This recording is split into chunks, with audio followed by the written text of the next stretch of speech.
Well, firstly, thank you very much for having me. I'm absolutely delighted to join you. The Ukrainian audience for me is extremely important. I first travelled to the Ukraine in October 2010.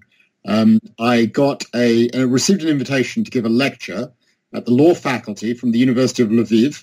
I didn't really know where Lviv was, but it rang a bell, and I worked out pretty quickly that it was the same as Lviv and the same as Lemberg. And the reason that I accepted to give the invitation was that my grandfather was born in Lemberg in 1904, and I was just really curious to go and visit. So he had left in 1914 when the Russians had invaded what was then the Austro-Hungarian city of Lemberg.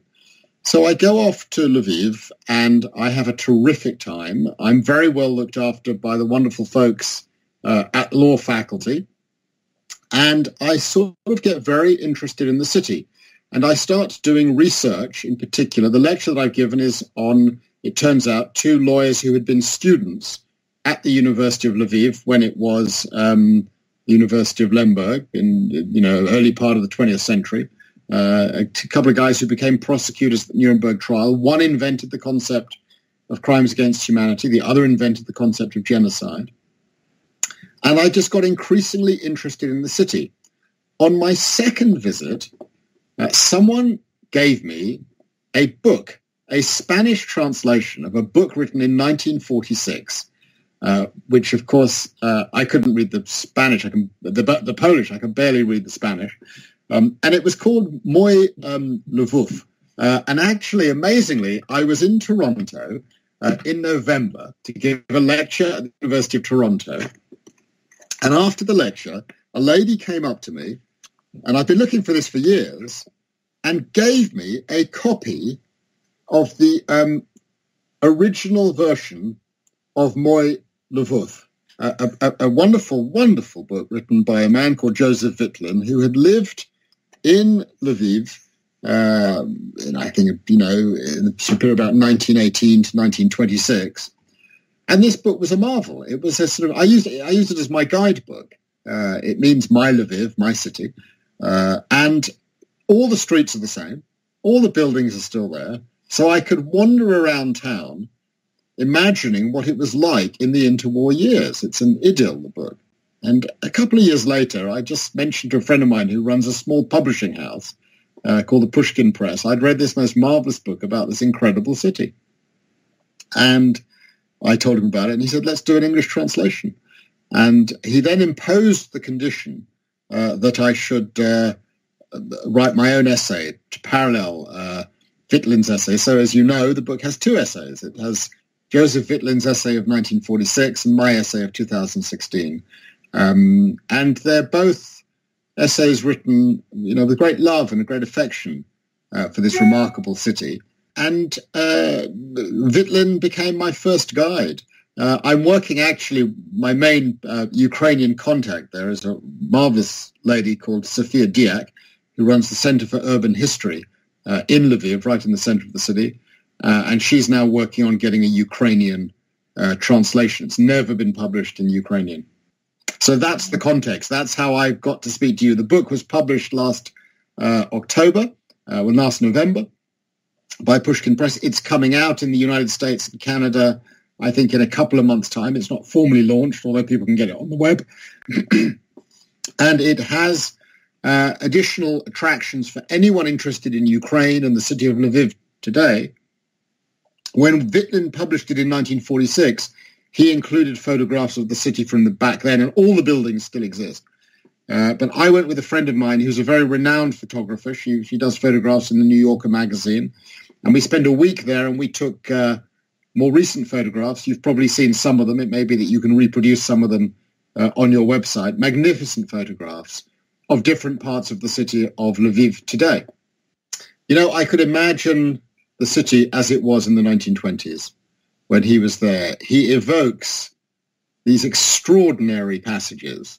It may be I could even just read you a section from one of them just to give you a sense of this remarkable city. I didn't really prepare to read anything, but I'll just give you a sense of of the city. This is page 17 of the Pushkin text. My Lviv, mine, although I wasn't born there at all.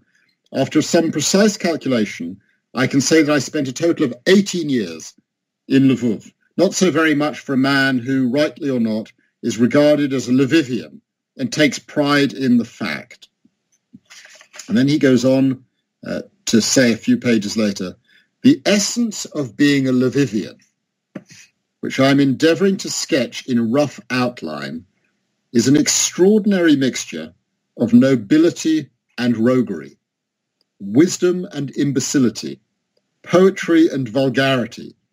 The flavour of Lviv and its culture is tart, reminding one of the taste of that unusual fruit that appears to ripen nowhere but in the Kleppery suburb, and which is called chereka, the wild cherry. Not quite the vishnia or common cherry, and not quite the cherinia or sweet cherry, but the chereka.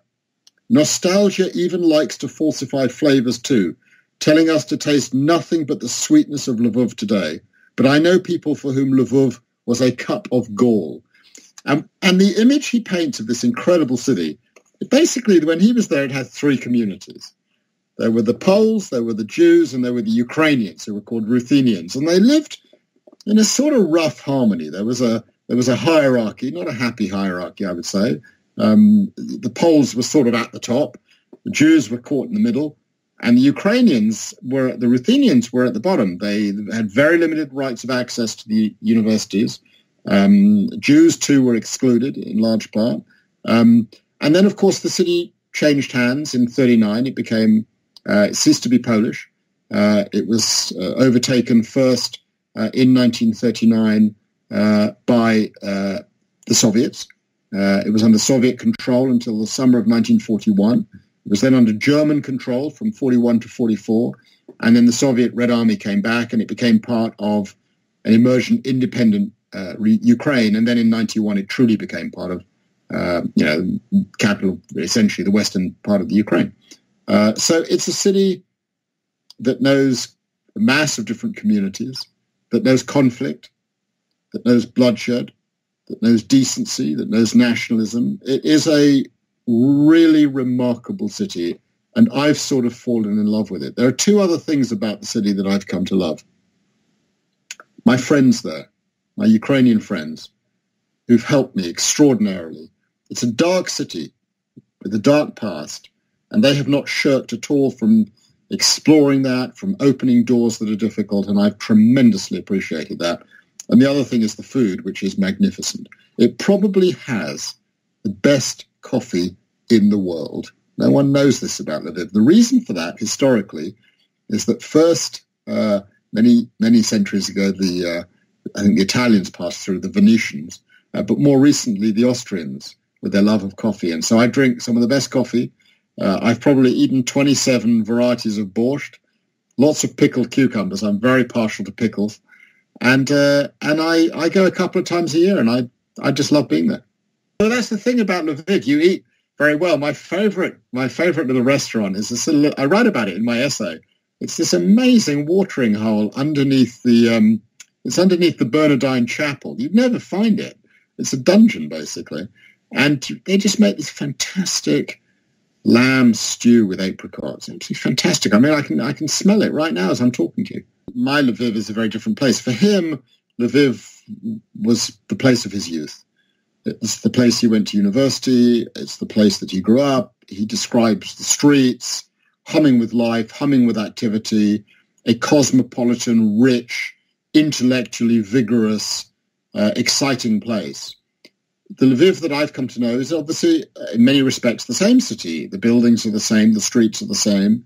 It has a culture to it that you feel that culture very deeply. The population's changed. I mean, the Poles have gone and the Jews have gone.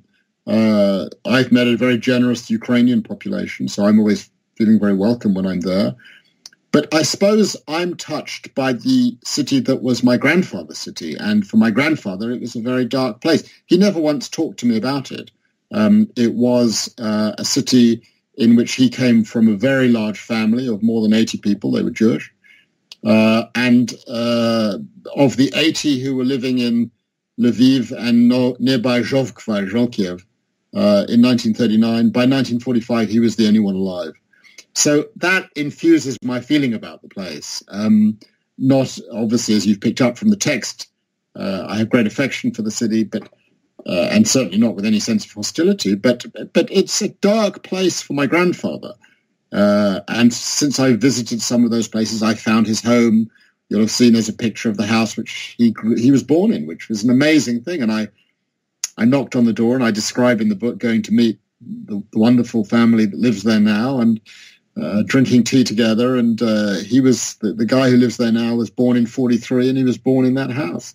So it's been great to compare our different lives, and it's a remarkable city, and it's a city that's back in history now because, as you know, the Ukraine is at the epicenter of a tension in modern European life, tension between Russia and the European Union. And, we watch with some concern as to what is happening now in light of the imminent arrival of a new US president who seems to take a different approach to President Putin than his predecessor. And that's a matter of grave concern for my friends in Ukraine, grave concern. I'm a big believer in places where there is a sort of a mix of different communities. I like that. And I think what attracted me about the Wittlin book was that it reflected a period in the city's history in which there was that richness. When you take away that richness, and it doesn't matter whether you make a city exclusively Polish, Jewish, English, Ukrainian, Canadian, whatever Canadian means. I know the Prime Minister of Canada has recently said there's no such thing as... What I'm saying is that when you substitute a population, when you change a population, it changes, in a sense, the feel of a city.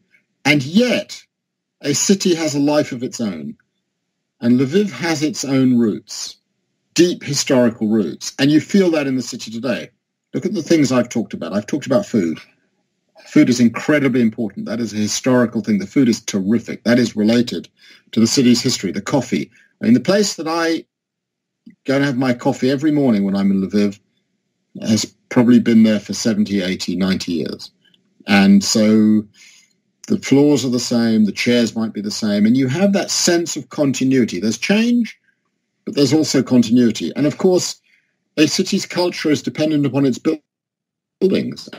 The buildings of Lviv are simply magnificent. It is one of the most magnificent cities I've ever been to in the whole world. It's a UNESCO World Heritage Site. You walk the streets and you feel the history of Europe. You feel the good things and you feel the not so good things. You feel the tensions. You smell the bloodshed. You get a sense that this was a deeply human, conflicted, difficult, very alive place. And I feel that still today. I always feel rather welcome there. I've always had a very good time there. And I suppose that's because I've sought out the people at the university, the historians, the writers, the politicians, the waiters in the cafes, whatever, those who have an interest in history. And people in Lviv have an interest in history, a passionate, deep interest in history.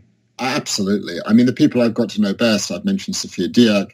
There's another fellow who was doing a PhD at the law faculty, Ivan Horodisky. Ivan became my research assistant. And one of the things I needed to do for my other book, which is also centered on Lviv, it's called East-West Street, on the origins of genocide and crimes against humanity, was to find the student records of my two main protagonists in my book, both of whom were at the law faculty. Hersch Lauterpacht, who was there from 1915 to 1919, and Raphael Lemkin, who was there from 1921 to 1926. These are not just any individuals. Lauterpacht invented the term crimes against humanity, and Lemkin invented the term genocide. I write about them in City of Lions. And I wanted to find their student records. And Ivan and his colleague Igor were a marvel. I mean, it took us a year and a half to find the student records, but we found them. And it was a source of joy, not just for me, but for Ivan and Ihor also. And so the people that I've met, the people that I hang out with in that city, are deeply interested in its history, warts and all, and we've explored them together. I wouldn't have been able to find anything without this help from my terrific Ukrainian friends and colleagues. They've been absolutely fantastic. It's a huge city. It's right up there. It's right up there with Vienna, Berlin, Paris. I mean, it's extraordinary. It's a forgotten city. This is a place of deep culture. This is a place that had one of the great mathematical universities in the world. This is a place that has a university that is older than Harvard. This is a place of philosophers and scientists, of readers and of writers. This is a place of the deepest possible culture. It is one of the great cities of the world, and it has fallen off the beaten track. The reason that it's fallen off the beaten track is that for 50 years, from 1945 to 1991, it was a closed city. It was behind the Iron Curtain. As a Westerner, you weren't allowed to go there. And so those fortunate people who first arrived in the mid-1990s, when the Soviet Union fell apart, when Ukraine achieved true independence, they found a city that was basically unchanged from the end of the Second World War. And still today, it has that same feel. It's not a rich city today in a financial sense. It's a struggling city. It has few funds. It needs help. It needs tourists. They're beginning to come. They're not coming from North America, and they're not coming from Britain. There's some from Poland. There's some from Germany. There's some from Russia. But if you were to get on a plane tonight and you can't fly direct. It's a real pain to get to. You go to Krakow and then you take a connecting flight, you fly to Munich and a connecting flight or Vienna. You would get out. They built this new fancy airport, very modern airport. I actually preferred the older airport, which was called Snil Lviv, built in 1923. I can guarantee you take a cab into the center of the city and two things would happen to you. You would instantly feel amazed at what you are looking at and where you are, and you would instantly fall in love with the city. Guaranteed, both things.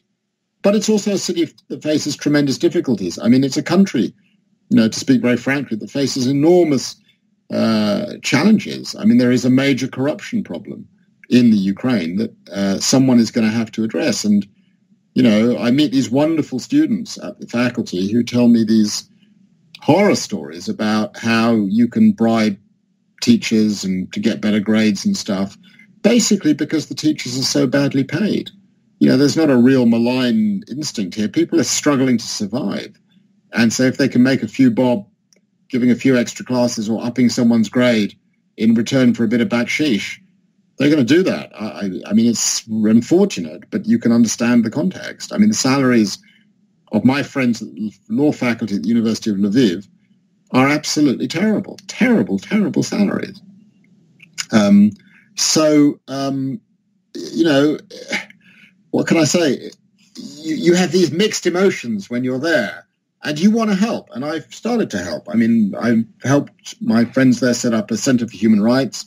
That's actually not going to be at the old law faculty because it's so hamstrung by problematic decision-making processes that there's a new university there called the Ukrainian Catholic University, and that is setting up a sort of a center on human rights, which I want to help.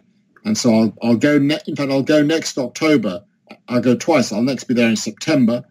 The Congress of PEN International is being held in Lviv in mid-September, and then I'll go back for something that's very important for me for a weekend of festivities. The mayor of Lviv has decided to put plaques up on the houses of these men who invented modern international law, Raphael Lemkin, and we're going to have a weekend of festivities. So I'm very excited about that.